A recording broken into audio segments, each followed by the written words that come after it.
From Ontario, I'm joined by Jason Unruhe, who's a political commentator and analyst. Good to have you with us, Jason. Is there a change of heart in Donald Trump, or what? Is he really serious? Is he going to give this a step-by-step sanctions relief in return for gradual denuclearization? Well, I think that given the history of what has gone on between the United States and the DPRK, especially given this particular president, is that Trump really doesn't have any cohesive foreign policy when it comes to the DPRK. He really enjoys going in and having conversations and having photo ops, but then when he gets home and all of that is behind them, they continue the same imperialist pressure that they always have, including trying to strip the DPRK of its right to a deterrence against a U.S. invasion, continuing the sanctions against a country which has caused immeasurable harm.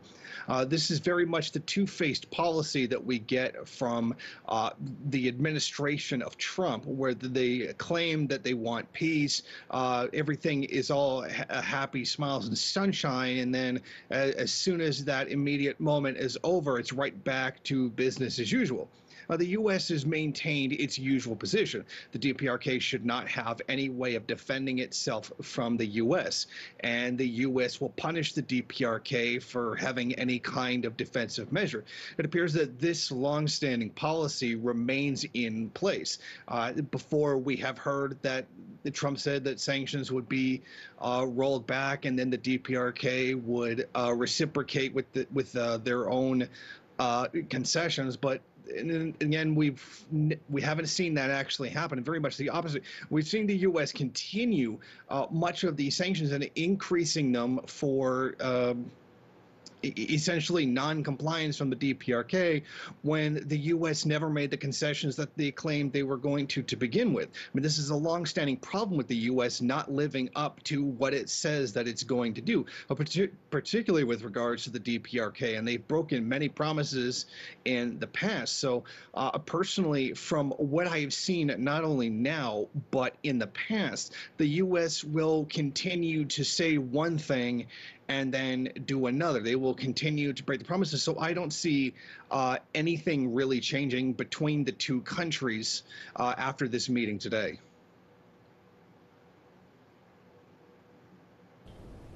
And Jason, I got one more question. And, you know, this could be used as a PR move for President Trump. He needs it for the presidential election. What about North Korea, Kim Jong-un? Is there anything for him to actually, some maybe new incentive we don't know of, to really want to do something and maybe give the U.S. more concessions? Perhaps that could be the case. I think the DPRK has placed more than enough on the table and is willing to carry that out. If the United States is willing to live up to their end of the bargain, the DPRK is probably very frustrated in this situation, as is many countries in trying to deal with the Trump administration.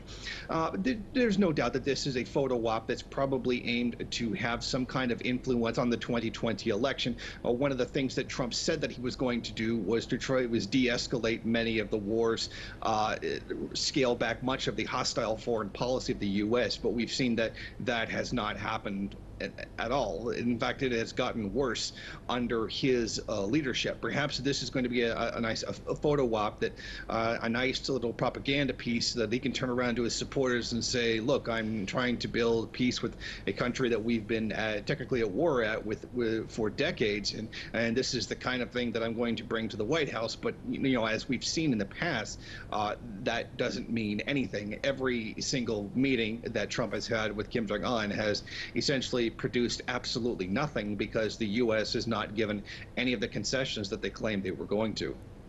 Okay, maybe there's one thing at least, from hatred changed to love. There was a lot of love, as Trump said, in the air. All right, thank you for that, Jason Unruhe, political commentator and analyst, who joined us from Ontario.